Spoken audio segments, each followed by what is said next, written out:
All right, well, thanks for coming today. I'm Lauren Berggren, and I am an account manager at RunSignup. I'm Herman Kennard. I'm also an account manager at RunSignup.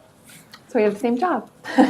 So we mainly support our customers and help you guys with anything you need with the setup on your race and ongoing support as you continue to use our product. Today we will be talking about the basic race creation, how to set up your race fairly quickly by using our race wizard, and also how you can fully customize your race page to make it super branded to your race, your company, and it doesn't even look like you're on RunSignup. So we'll go over the race wizard first, the basic info, the events, your registration periods, your giveaways, which are usually your t-shirts, your page, which is exactly what that says, making it your page, your colors, your logo, your banner, how to set up your payment information.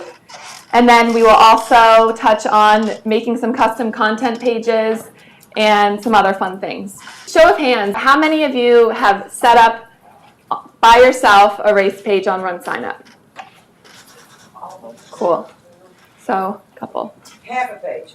Cool, that's something. So some of you have seen this 7-step race wizard. So I would suggest when you create an account on RunSignup, you see a big blue button that says create a race. And the first thing you're going to want to do before anything else, because I know all of the tabs can get a little bit overwhelming at first, is hit up the race wizard. I'm going to go over each step individually, but this is kind of what it looks like I wanted to show so you know what to look for. But it's on the left-hand side of the dashboard under race and then race wizard. And right away when you start to set up your race will be in draft mode, which means nobody can sign up. It's free to work on. So I know some people get a little bit nervous that it's live and people are going to register, but don't worry about that. And we'll also show you how to make that live as well. So you're on runsignup.com, you're logged in. Once you've created your race, my race is at the top. And then upcoming races, Philadelphia Half Marathon and 10K is something we made up for this. So first we're going to look at what a race page looks like customizable, and later we'll touch on how we did this. So you'll see here we have a custom banner and a logo, and we made all the colors green, kind of based it off of the Eagles. Down below we have a custom section. We have the opportunity to put in a video right here, which is really cool, to highlight your event or your city. If you keep scrolling, we list out the events here. So we have the 10K and the half marathon, the time, the price, and other details. The race description, where the race is taking place, any external websites that you want to accompany with your race page, you can plug that in there. Contact information that people can submit questions right to the race director, but it won't show your email, which is great, incognito. And then directions down here.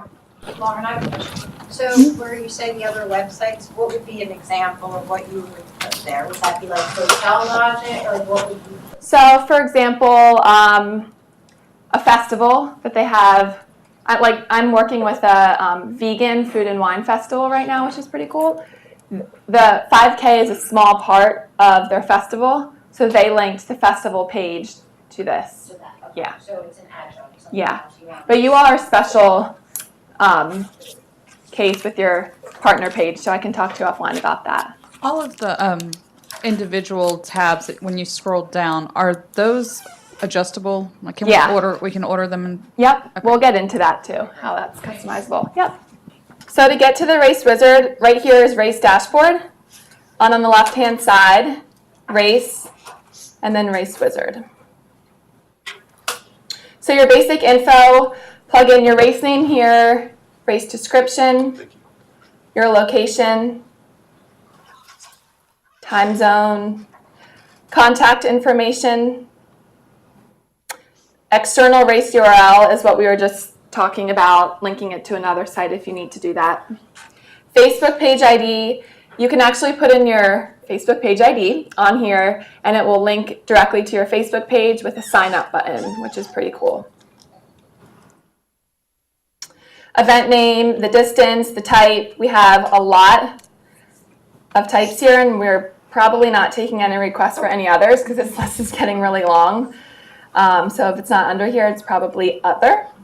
The time and processing fees. The race registrant can pay the processing fee, or you can pay it, or you can split it. Our most common choice is paid by the race registrant because that's what they're mainly used to. Your timer information can go in here. If they're already a timer in RunSignup, you plug in their email and it will auto-populate their information. And when they go on and sign into RunSignup, your race will be right there. Here's your waiver, and then the Save as Draft button. When you're ready to make it live, you would uncheck that button there, assuming your registration periods are open. If I make up a test, can I delete the whole thing out of there later? Delete, yeah, everything's customizable. You can delete things, add things whenever you want. The entire event. The entire event? Yes. Yeah, yep, Okay. yep.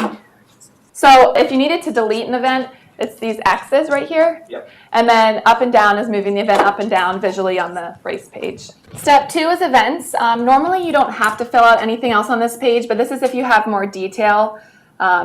So more additional event information, age calculation, base date. This would be if you need to base your age off a different date other than their age they enter, but most people don't even touch that setting. That would be for triathlon for USAT since they Yeah. do it per the year. Yeah. Oh, hey. So that would be 12/31 of this year. Is what we would say. 2017. Yeah, okay, all right.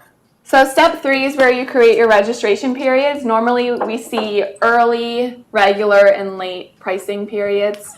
Or we also see race day registration period as like a 4th one. But you plug in your date, your time, your event fee. Normally we see an increase in event fee as the registration periods go on. If you have a maximum number of participants for the event, you can plug that in here. If you want to limit the registration, so say for this 10K, I only want 15 and over, I could plug in 15 here through 99. I see disable registrations button there. The disable registrations button, that's kind of right at the top right there. During the race registration period, what would be situations where you would check that box? Like if, obviously after the race is over, but. So you wouldn't have to check that after the race is over because your dates time would period is done. automatically. Right. And your dates in here automatically shut it off when you want. If you're just doing a listing, so like if you're not taking registration on RunSignup, when you hit the button, a new a box will come up, so you can put a URL in. So this is when somebody clicks the sign up button, it goes to wherever you're taking registration. We used it the other day for a canceled race. They pulled the plug with 7 days, and as soon as they said, yeah, we're done, I just clicked that, and he sent them to their website instead of deleting the whole race so that we could still do the refunds and all that kind of stuff. Oh, good point. So down here is your waiver, and we do provide a RunSignup waiver. You can customize this to your event and add anything you'd like. For team registrations, can you require everybody on the team to sign up on the waiver? Yep. And this tab here is the giveaway tab. So this is where you would do your t-shirts, hats, bags, anything like that. If you're going to do medals, I wouldn't suggest even having a giveaway tab just because everybody's getting one and most people don't have a bunch of different medals to choose from. So with this, you can upload an image of your t-shirt. You can put in a cutoff date. So if your t-shirt person takes 2 weeks to get shirts ready, 2 weeks before registration closes, you can set the date so it's not going to ask anybody else. One thing that we've added recently was it fits these standard sizes. It causes a little bit of confusion because as you can see, you have your male small and your female medium. Sometimes people think that's the option that the registrant will be choosing, but it's actually not. The giveaway option description is what they're actually going to see and what they're going to choose from. So for example, if you have men's and women's shirts, you're going to want to add an option for each. So since you already have in the smalls, if you just wanted to throw men's in front so it'll look like that, and then when you get around to it, you'll add a giveaway option, and then you would do your women's. So now when they're selecting it, they're gonna see the men's and women options when they're registering instead of just small, medium, large, and extra large, and double XL. And then if you notice here, we have our extra price. So some shirt companies charge more for the 2Xs and beyond. So you can add that pricing in here. And then if you need to delete one out, you can just use the X here and it'll clear. And then you can do this for multiple events. So if all of your shirts are going to have the same sizes, you can just do modify multiple and you can do all of your events at once. Some races have 10, 15 events. So instead of going through each time, you just do it once. It makes it very convenient for them. Is the extra price also if the t-shirt isn't included in the race registration fee? Yes. Okay. So something you can do if you're going to have an extra fee for a t-shirt. So instead of listing $5 for each shirt and then forcing somebody to pay for one, you can add a no shirt for $0. So this way, if somebody doesn't want a shirt, they don't have to get one. Or also, if you want to give a shirt option that takes money away from registration, you can set the price to negative. So negative $5 if you don't want a shirt, and that'll just save somebody just in case they don't. One thing we're not going to go over today, but just so you know, it's available with the giveaways, is that we have a giveaway inventory tool. So if you know your quantities, we can actually automatically tell you when you're low, can tell the participant there's no more. So it's pretty cool. Does it gray out or does it go away? Someone asked me that. I don't remember. If you're out of small, does it just Go away. grayed out? Or Yes, it'll still show, but they can't click on it. It'll say sold out. Yeah. And then if you look, the need t-shirt button, you click on that. Sunfrog, that's who gave the box of t-shirts away this morning. And the next tab is your page. This is where you're going to customize your race page, your logo, banner, custom sections. So right here with the logo, you would just upload it. So the thing between the logo and the banner, the race logo doesn't have any regulations to it. Just needs to be one of the formats. But your race banner needs to be 1200 by 400 exactly, or it will not upload. You'll get an error every time, even if it's 1201 by 399. It's not going to work. A great free tool if you can't get your banner to fit is I use PicMonkey, PICmonkey.com. It's free. And it can resize your image for you really quickly.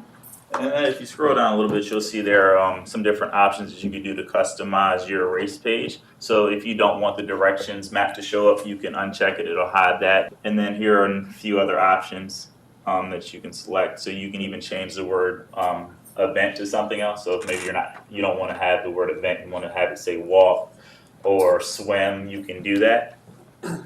And then with the custom section, the welcome to Philadelphia with the picture and the video, that's the first thing that you did see. With the custom section, you can have as many of these as you want on your race page. You can move them around. I'll show you how to do that later. Sometimes people use this for packet pickup, parking directions, things of that, just extra information that you need your participants to know before race day. You don't need to add an image, but it's on here. So like with ours, we added the picture and the video. And if you look here, here's a few options of things that you can add. So it doesn't necessarily have to be a YouTube video. It can be a Ustream, a Vimeo, a RunSignup widget, an Instagram page, things like that. And that will update in real time. So if you're going to do an Instagram page and you're uploading images, it's going to constantly update for you. Yes. Is this also where you put the course map, or is there a different section for that? This is also where you would put your course map. You would just upload it as an image, or if you had a link, you can upload it as a hyperlink. Yes. So if someone's doing like a live course description, the race director is talking about their course, that's where you would put that? Like a video? Right. Yes. Yeah. So you could just add the custom section, and then you would just use the YouTube video or however the video was, and you would put the video ID in, and then it'll just embed it into the race page. And the payments tab, I'm not going to spend too much time on this, but the payment tab is basically broken down into 3 different sections. The first section is your personal information, and what we just need that for is just to verify that you're not a robot or a bot creating a payment account trying to scam our merchant bank. The next section is who would you like us to pay. Most of the time it's going to be a nonprofit organization. And then you would just fill out the information asked. And then the last step is how would you like to get paid, direct deposit or check. And then you would just put that information in and you're good to go. Payment accounts normally take about 24 hours to get approved. And then after that you'll be ready to take registrations. We have a setup later option, but that is maybe you want to start taking registrations, but you don't have all of the information, so you can put it in deferred status. And what that is, we'll take $3,000 of transactions before we're going to force you to set up a payment account. Sometimes this causes big problems. Races go into deferred. They get $3,000 worth of transactions in 2 days, and now their registration's not working because they didn't set their payment account up. So I'd advise set your payment account up before you start taking registrations, just to avoid those problems. If I want to put an event on that charges no money at all, can I actually use RunSignup and do that when there's no fees? I mean, because you don't get any money out of them because you're not posting. But you can use it. I haven't even tried it. It doesn't cost anything for you to use if your event's free. I know, but if I don't charge for the event, you're not getting any money from me. I mean, because you all get a percentage of. Mm-hmm. Yeah, you can still use it. Yes, we're free to use. The only thing we charge is the processing fee that comes from the credit card company. Right. So if there's no money in the transaction, there's no processing fee, so it's free to use. So there's a bunch of free rates that use RunSignup. Okay, I figured. Mm-hmm. And then the More tab, what that just is kind of gives you some quick hits to get into some places in the race dashboard. So custom sections, you want to customize emails, special pricing, groups and teams, things like that. It's an easy way to find it. And basically the 7 step, it's nothing that you can set up on. It just takes you to other places in the race dashboard. An easy way to get back into the race dashboard is to just click this link. This is back to dashboard. So I just want to go over a couple more quick things. I know we only have about 5 minutes left, but everyone should look at this search tab. We use it in our office. It's a lifesaver for everyone. If you're looking for something specific, for example, race theme, you want to change your colors out, type in race theme, and this will give you the path, race page, race theme, but instead you can just click on it, and there you go. So here is all of our color schemes, and you can make your own right here by add custom color scheme. Really fun to play around with. Herman went over this, but the race logo and race banners down here. So this is where you fully can brand your event to your race page. So with the custom sections, when you're making your custom sections, so for example, if you take a look at this is Welcome to Philadelphia, but for some races they have 5, 10 different custom sections. So that makes their race pages drag on and on and on. So what you can do is if you go under the race page, and then what you can do is custom content display, you have a few options of what you can do with your custom sections. So you can do, set it as a submenu, and you can select what menu on the left hand side you want it to show under, but let's say we just wanted to set it as a new menu item, and save. And then once we refresh our page, it's gone. It's now going to be on the left hand side, so when somebody clicks on Welcome to Philadelphia, they can see that. So it kind of gives your race page a cleaner look. So instead of having your visitor scroll and scroll and scroll and scroll, it's just on the left hand side for you. And then let me just show you guys how to move your custom sections around. So let's go ahead and set that back. And race page and layout. So this is where you're going to move all of your custom sections around, and you can do that just by using the arrows. So you can play with them, move them around how you want. And then once you're done, you can just save the order, and then it'll appear how you want it to. So one thing to note is we see a lot of customers actually get rid of their website and use this because it is free to create your own website. So you're fully branding it to you and putting all your information in with those custom content displays. You can hide stuff so it looks super clean and pretty neat. And then the last thing we're going to show you is our how-to section. So if you notice on every page there's a help button. So for example, if you're stuck on a page and instead of sending an email and waiting for a reply, if you go ahead and click on the help button, it'll take you to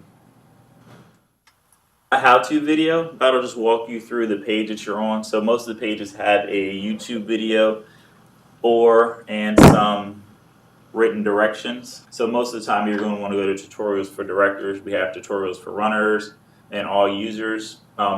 the tutorials for runners, I would suggest sometimes putting that on your race page just as a custom section to direct your runners how to do a few things. That'll cut down on a lot of the questions that you're going to get because they can just go there and watch a video on how to create a team, create a fundraiser, something like that to save you time. So then what you just want to do is see all tutorials for the directors, and then if you notice there's a lot of how-tos in here to look around and play with. And then if you notice something new we do have is drip, where this little buddy pops up on the screen, and it'll link you to a person that you can chat with if you have questions or how to do something like that. We do also, can you go back? We do also have, participant how-tos. So I have a lot of races that will make custom sections on their race page with participant how-tos. Helps them cut down on their customer service as well. And I tell people just copy and paste what's on here, plug it in a custom section, and then it's on their race page. So those are kind of the basics. These are our email addresses, so please feel free to reach out if you need any help, support, getting your race set up, anything at all. And does anyone have any questions that we haven't answered? Yep. Where do you put the sponsor logos? Sponsor logos, so back in the race dashboard, there's a section near the bottom that's the sponsor tab. So if you click on that, it'll open up and then you can add the sponsors one by one. And then you have some options of where those will show on your race page. So you can set it to show on the right side, left side, at the bottom, set it to scroll with the page. Is that within the wizard or is that separate from the That'll wizard? be in the race dashboard. Okay. Yeah, we actually just released a new sponsor platform. Yeah. So it's that you can do a lot with it. It's pretty cool. Yeah, I heard about that this Yeah. morning. I was excited. Well, if there are no other questions, we are at time, a little over. Thanks, guys. Thank you.